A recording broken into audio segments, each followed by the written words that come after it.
सभी को जितने मेरे फ्रेंड्स हैं, जितनी मेरी छोटी कलीग्स हैं, सभी को नमस्ते, गुड इवनिंग और जय हिंद। तो आज अपन स्टार्ट करते हैं, जैसे मैंने प्रॉमिस किया था कि अपनी 27 से क्लासेस स्टार्ट करेंगे। ये क्लासेस उन सभी लोगों के लिए है जो ईएसबी का पेपर दे रहे हैं, और चाहे वो नर्सिंग ऑफिसर हो, चाहे वो स्टाफ नर्स हो, या तो कोई भी पैरामेडिक्स जो भी कोर्स है, चाहे डीएमएलटी, सीएमएलटी, असिस्टेंट प्रोफेसर के भी निकली हुई है।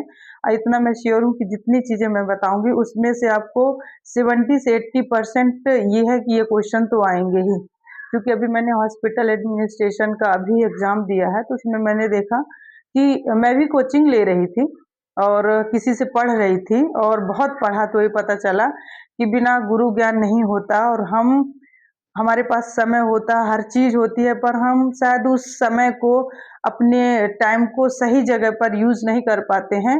और जैसे क्या होता, कोचिंग का महत्व एक चीज मुझे ये समझ आई कि जैसे मैं बता रही थी कि समय का हम सही यूज नहीं कर पाते हैं। तो जब हम कहीं कोचिंग करते हैं या तो हम किसी से जुड़ जाते, किसी संस्था से, तो हमारी एक डेली रूटीन में आ जाता है। वो होशियार बंदा नहीं होता है, पर वो डेली रूटीन में, जैसे मैं आज आपको एक टॉपिक पढ़ाऊंगी, फिर आप कल फिर से आएंगे, फिर एक टॉपिक और होगा।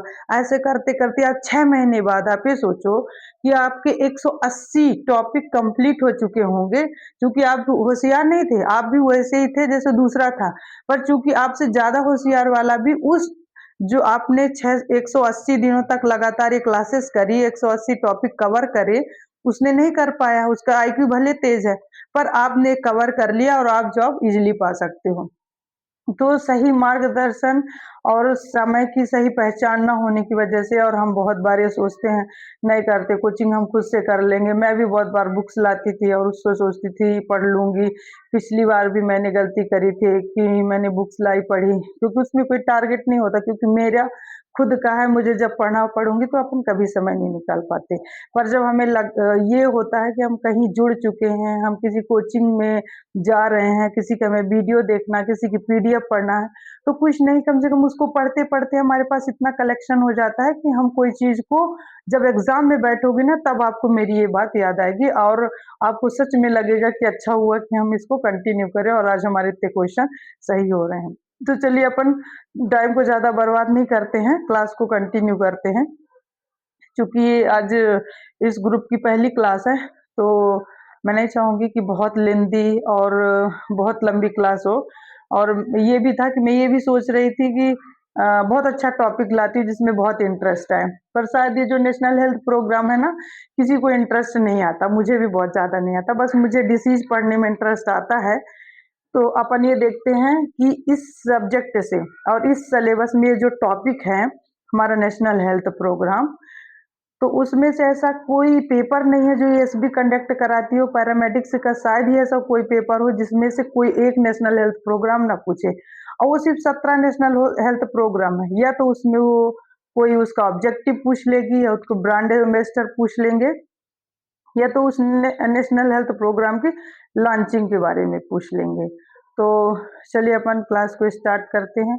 यदि मेरी स्पीड ज़्यादा तेज हो रही हो तो मैं बिल्कुल आप लोगों से रिक्वेस्ट करूंगी कि आप लोग बताइए कि मैं पढ़ाने के दौरान, या तो जब हमारा, चूंकि मैं तो अभी अकेले क्लासेस कर रही हूँ, तो उसमें मुझे समझ नहीं आ रहा कि मैं कितना स्पीड से पढ़ा रही हूँ, कितना कैसा पढ़ा पा रही हूँ। तो आप लोग जरूर बताइएगा कि मैं स्पीड कम करूँ कि ज़्यादा करूँ, कैसे पढ़ना है अपन को। तो मैं वैसा करने की कोशिश करूंगी। तो स्टार्ट करते हैं। तो सबसे पहले हम देखते हैं कि review of national health programme. तो इसमें हमारे कितने तरह के नेशनल हेल्थ प्रोग्राम हमारे देश में चल रहे हैं। तो टोटल नेशनल हेल्थ प्रोग्राम 17 तरह की, ऐसी 17 बीमारियां हैं जिनके ऊपर गवर्नमेंट डायरेक्टली फोकस करी है। इसके ऊपर मैं एक छोटी सी कहानी बताना चाहूंगी कि जब अपना देश आजाद हुआ था, तो सन 1950 की बात है, जब हमारे यहाँ संविधान लागू हुआ, तो हमारे देश की स्थिति ये थी कि यहाँ बहुत भूखमरी है। यहाँ के लोगों के पास इलाज के, मतलब इलाज है ही नहीं है, इलाज के नाम पे, क्योंकि कुछ ज्यादा नहीं था। जो हमारा नर्सिंग का जो कमेटी बनी, और नर्सिंग, आप देखना नर्सिंग की कमेटी का जो रजिस्ट्रेशन पहली बार होता है वो सन 1948 में होता है। ये शायद आपने पढ़ा अपन नर्सिंग फील्ड में ज़रूर है, पर पढ़ा बहुत कम बार होगा। और अभी जब मैं दूसरे और प्रोग्राम लाऊँगी और हर चीज़ का ईयर बाय ईयर लाऊँगी, तो मैं इसको आपको दिखाऊँगी कि हाँ, ये देखिए इस बुक्स में है। फिर जो मेडिकल काउंसलिंग का जो अपने यहाँ काउंसलिंग की कमेटी बनती है और उसका जो पहली बार रजिस्ट्रेशन होता है संविधान से जब लागू होता है, तो 1956 में होता है संविधान में लागू मेडिकल काउंसिल की पहली बार जो मेडिकल रजिस्ट्रेशन होता है। तो ऐसी-ऐसी कुछ चीज़ें हैं, तो जब हम उस टाइम पे अपना सिर्फ़ कमेटी और गठन में थे और संविधान से हमें ये पारित हो रहा था, तो हम इन बीमारियों के बारे में कैसे कर पाते? ये बीमारियाँ उस टाइम पे क्या था हमारे देश में चरम पर चल रही थी। जैसे कि है पहली बीमारी कौन-सी है? तो अभी आप लोग यदि पढ़े होंगे तो एक चीज़ देखा होगा और उसमें एक चीज़ ऐड कर दूँ कि जो हमारी पहली पंचवर्षीय योजना थी। यदि इसमें से बहुत सारे लोग जानते होंगे पंचवर्षीय योजना, जब देश आज़ाद हुआ तो पहले पंचवर्षीय योजना ही लागू हुई जिससे कुछ-कुछ उद्देश्य और उनके गोल रखे गए कि इसमें ये किया जाएगा। उस टाइम पे था कि हमारे देश से गरीबी कैसे कम करें, लोगों की भूख को कैसे कम करें, लोगों को रोज़गार कैसे मिले, उस टाइम पे बीमारियाँ बहुत हुआ करती थी। तो क्या होता था एक बीमारू देश और बीमारू राज्य के उसमें भी आता था। तो ये कुछ बीमारियाँ थी जिन पे फ़ोकस किया गया है। तो सबसे पहले था, उस पे आते हैं, तो मैं थोड़ा-थोड़ा सबके बारे में आपको डिटेल बताती जाऊँगी तो आपको उसी टाइम पे थोड़ा समझ आ जाएगा। पहला है national anti malarial programme converted to 1953। ये सबसे पहले जो 53 में आया था, तो ये क्या था एंटी मलेरियल के नाम से था जो कि उस टाइम पे तो क्या था लोगों के पास रहने के लिए ठीक से घर भी नहीं थे। तो पानी जहाँ जमा होता था, वहाँ मलेरिया पैदा होते थे और मलेरिया की कई वैरायटी भी होती थी। तो ये सबसे पहले कब रखा गया 1953 में इसको लाया गया कि हमें मलेरिया को कम करना है ताकि हमारे यहाँ बीमारियाँ कम हो। फिर क्या हुआ कि इसको रिवाइज़ कर दिया गया, इसमें कुछ अमेंडमेंट करे गए, ये पायलट प्रोजेक्ट के उसमें, तो इसमें इसका नाम क्या कर दिया गया नेशनल मलेरिया इरेडिकेशन प्रोग्राम 1958 में, ठीक है?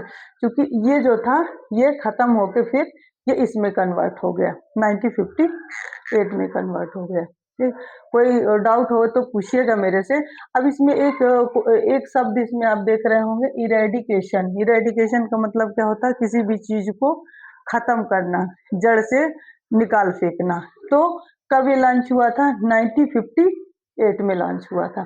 और ये क्वेश्चन हर बार आते हैं कि नेशनल मलेरिया इरेडिकेशन प्रोग्राम कब लॉन्च हुआ? तो 1958 में। तो ये सन बहुत इम्पोर्टेंट होती है, ये सन को ज़रूर याद रखिएगा और इस सन को इसके नाम में परिवर्तन यहाँ एंटी मलेरियल है और यहाँ इरेडिकेशन है। तो इरेडिकेशन मतलब उसको खत्म करना है और जब शुरुआत स्टेज में था तब इसे इस नाम से जानते थे। फिर नेक्स्ट में ये आते हैं, ये इसी का रूप था, उसमें उसका नाम क्या होगा? अर्बन मलेरिया स्कीम 1971 में आया। क्या हुआ था? ये सिर्फ पहले गाँव जो मतलब जैसे वैसे बहुत पिछड़े और आपने डीडीटी का छिड़काव वगैरह सुना होगा, तो सिर्फ ये गाँव इलाके जो अर्बन जो रूरल इलाके होते थे, उन्हीं पर ये लागू था। पर ये देखा गया कि ये अर्बन में भी बहुत तेज़ी से फैल रहा, क्योंकि यहाँ भी नालियाँ होना शुरू हो गई थी और नालियों में मच्छर पनपना ये सब कुछ तेज़ी से हो रहा था, इसलिए ये 1971 में लाया गया जिसका नाम था अर्बन मलेरिया स्कीम 1971। इसमें कोई डाउट नहीं होना चाहिए, ये सन बहुत इम्पोर्टेंट होते हैं और सिर्फ इतने की वजह से एक बार आप पढ़ेंगे, 2 महीने बाद एक बार और रिवीजन करेंगे, जब एग्ज़ाम होगा और करेंगे, यकीन मानिए 3 से 4 बार यदि आपने रिवीजन कर लिया, तो आपको कहीं डाउट नहीं आएगा और आप बहुत अच्छे से इस चीज़ को एग्ज़ाम में करके आएँगे। फिर अपन नेक्स्ट देखते हैं, चूँकि अपन थर्ड देखते हैं तो नेशनल फाइलेरिया कंट्रोल प्रोग्राम कब आया था? ये 1955 में। आपको मैं जानकारी के लिए बता दूँ कि पूरे इंडिया में मध्य प्रदेश में जो रीवा संभाग है, वहाँ सबसे ज़्यादा फाइलेरिया के केसेस हैं। किसके केसेस हैं? सबसे ज़्यादा फाइलेरिया के केसेस हैं, ठीक है? अब ये हमको ये पता होना चाहिए कि ये किस टाइप के पैरासाइट से होते हैं कि परजीवी से होते हैं कि फीताकृमि से होते हैं कि मस्कुइटो से होते हैं। तो ये जितने हैं अभी ये जितने लिखे हुए हैं, जितना मैंने आज लिखा है, यहाँ कहना चाहिए, अभी आपको बताऊंगी। ये हो गया, जैसे मलेरिया हो गया, फाइलेरिया हो गया, काला जार हो गया, ये जो आ रहे हैं, ये सारे क्या है, वेक्टर बॉर्न डिसीजेस होते हैं। यदि आपने कभी पढ़ा होगा, वेक्टर मतलब किसी भी चीज के काटने से होने वाली बीमारी। एक नाम है नेशनल वेक्टर बॉर्न डिसीज, ठीक है, कंट्रोल प्रोग्राम। ये अभी शायद कुछ दिन पहले क्वेश्चन आया हुआ था। इसका फुल फॉर्म है national vector borne disease control programme, ठीक है। तो ये बहुत इंपॉर्टेंट है, और उसमें 5-6 चीजें आपको दे दी जाएंगी कि ये सही है, कि ये सही है। लेप्रोसी आता है, कि revise national tuberculosis control programme आता है, क्या आता है। तो आपको पता होना चाहिए कि जो वेक्टर बॉर्न डिसीजेस, उसमें मलेरिया आता है, फाइलेरिया आता है, काला आजार आता है, तो ये नेशनल वेक्टर बॉर्न डिसीजेस के अंतर्गत आते हैं। ओके, अब हमने देख लिया कि फाइलेरिया कब आया था, 1955 में आया था। ये किसके काटने से होता फाइलेरिया, ये आप लोगों को ना मैं डिटेल क्लास लूंगी तो उसमें आप लोगों को समझाती जाऊंगी, इनका सिंपल सिंपल सा। फिर चूंकि क्लास बड़ी हो जाएगी, इसलिए मैं ज्यादा उसको बढ़ाना नहीं चाह रही हूँ। फिर नेक्स्ट आता है फोर काला आजार कंट्रोल प्रोग्राम। ये कब आया था, 1990 से 1991 में आया था। इसका सिर्फ यही नाम है, दोबारा रिवाइज नहीं हुआ, और सेम अभी भी वैसा ही चल रहा है। उस टाइम पे यदि आपने सुना हो कि फीता कृमि, या तो ये बहुत काला आजार इतना तेजी से फैल रहा था, इससे बहुत लोगों को ये बीमारी भी हो रही थी। तो इसके बारे में अपन डिटेल लेंगे, और इसके ये भी देखेंगे कि किस परजीवी से होता है, और कितने इसके साइन सिम्टम्स क्या आते हैं। तो इनके बारे में थोड़ा थोड़ा हम डिटेल देखेंगे, चाहे वो फाइलेरिया हो, चाहे काला आजार हो, चाहे लेप्रोसी हो। चूंकि ये डिसीज है और बहुत बड़ी डिसीज है, तो इनको हमको सेपरेट पढ़ना ही पड़ेगा। फिर नेक्स्ट है नेशनल लेप्रोसी कंट्रोल प्रोग्राम। ये भी 90, एक चीज बहुत अच्छी है, देखिए, ये भी 1955 में आया था, ये भी 1955 में आया है। तो आपको कुछ चीजें ना आपको सोचना चाहिए कि जब हमारा देश आजाद हुआ, और जब चीजें आई, जैसे पंचवर्षीय योजना आई, तो पहली पंचवर्षीय योजना थी तो वो 5 साल की होती थी, जो 51 से लेकर 56 तक रही। तो मतलब पहली पंचवर्षीय योजना में ये चीजें, जैसे मलेरिया हो गया, फाइलेरिया हो गया, लेप्रोसी हो गया, तो ये क्या हो गया, पहली पंचवर्षीय योजना में ही लागू हो गए थे। मतलब इनके ऊपर काम होना शुरू हो गया था, तो इनकी लॉन्चिंग तभी हो गई थी। नेक्स्ट है नेशनल लेप्रोसी इरेडिकेशन। जैसे ये देखिए, ये था कंट्रोल कर रहा है, सिर्फ हम क्या कर रहे हैं, लेप्रोसी को कम करना चाह रहे हैं, कंट्रोल कर रहे हैं। अब ये क्या कह रहा है, इरेडिकेट करना। इरेडिकेट मतलब उसको जड़ से हटाना है, इससे हमें मुक्ति पानी है। तो क्या था, 1983। तो 1983 में इरेडिकेशन प्रोग्राम आया। ये क्वेश्चन शायद अभी ही कुछ जब अपन एमसीक्यूज क्वेश्चन करेंगे, तो उसमें इस चीज को डिस्कस जरूर करेंगे कि कौन कौन से क्वेश्चन टॉप 1 में चल रहे हैं, और कौन कौन से ऐसे नेशनल हेल्थ प्रोग्राम है जिसपे क्वेश्चन बहुत ज्यादा आ रहे हैं।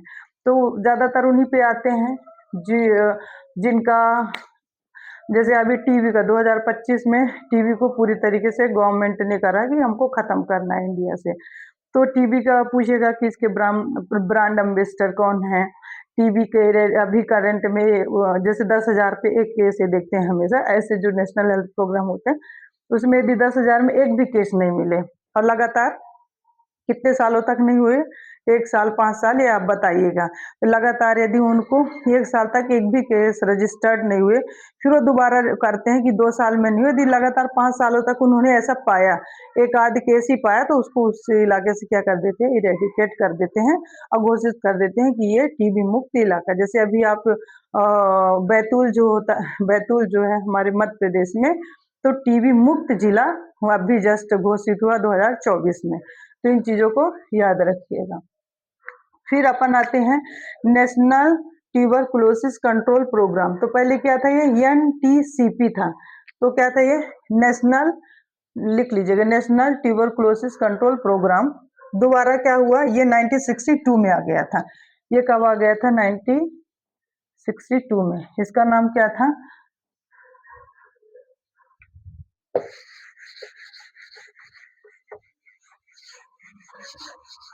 इसको मैं लिख देती हूँ NTCP। तो इसका क्या नाम था? National tuberculosis control programme. ठीक है, अभी उसका करंट में नाम क्या है? जैसे है RNTCP, ये है रिवाइज नेशनल TB मतलब ट्यूबरकुलोसिस कंट्रोल प्रोग्राम। तो इस चीज को क्या होता है, कभी कभी भी पूछ सकता है कि ये क्या हो गया, revise national tuberculosis control programme कब लॉन्च हुआ। क्योंकि अपन ने तो टीबी क्या होता है, अपने को तो सब टीबी ही समझ आ रहा है कि हमने पढ़ लिया, तो अपन 62 लगा देंगे। यहाँ 92 है, बहुत कंफ्यूजन हो सकता है 9 और 6 में। तो हमेशा याद रखिएगा, अगर रिवाइज हुआ है मतलब कि रिवाइज ये क्यों हुआ, यहाँ से जो डॉट्स मिलना शुरू हुए थे डायरेक्ट, जो डॉट्स प्रोवाइडर थे, यहाँ से इस चीज पे बहुत तेजी से काम हुआ और बहुत तेजी से गिरावट भी आई। इसलिए इसको क्या बोला जाता, revise national tuberculosis programme. Sorry. फिर इसके बारे में मैं आपको जैसे बता चुकी, अपनी डिटेल क्लास होगी और बहुत अच्छे से होगी, क्योंकि हर बीमारी अपने आप में बहुत बड़ा एक वो है, तो इस पे हम डिटेल क्लास करेंगे। नेक्स्ट है नेशनल एड्स कंट्रोल प्रोग्राम। ये कब आया था? 1987 में आया हुआ था। और लास्ट में अपन पढ़ते हैं आयोडीन डेफिशिएंसी डिसऑर्डर। सिर्फ आप अभी सन याद रखिए, इसके बारे में जिस दिन मैं क्लास में बताऊंगी, जैसे एड्स के बारे में कि एक्वायर्ड इम्यूनोडेफिशिएंसी सिंड्रोम जो है, तो ये इतने उसमें आया, कौन से वायरस से होता है, इसके सिम्टम्स क्या हैं, गवर्नमेंट का पहला उद्देश्य क्या था जो लॉन्चिंग किया था, तो उसमें हम पर्टिकुलर एक एक डिसीज को लेकर डिटेल क्लास करेंगे।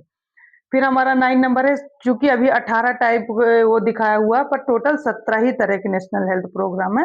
ये 9th है। अभी आज की क्लास में मैं 9th तक बताऊंगी, कल मैं इसको कंटिन्यू करूंगी और जैसे खत्म होंगे तो इसको मैं एक सेपरेट लेके उनको डिटेल में आप लोगों को बताऊंगी। क्योंकि मैं सिलेबस के हिसाब से चलूंगी, जो ईएसबी का भी नर्सिंग ऑफिसर का सिलेबस है उसके हिसाब से अभी कंटिन्यू कोर्स चलेगा। तो जितने भी नर्सिंग ऑफिसर की तैयारी कर रहे हैं, आप लोग बहुत कंसंट्रेट होकर देखिए, और जितना पढ़ाया जाता है उसको सिर्फ आप लोग एक बार रिव्यू करिए, देखने की कोशिश करिए कि क्या चीजें बताए गए हैं। और मैं पीडीएफ जो है मैं ग्रुप में शेयर कर दूंगी, इसकी सेम पीडीएफ जो बनी हुई है उसको मैं ग्रुप में आपको शेयर कर दूंगी।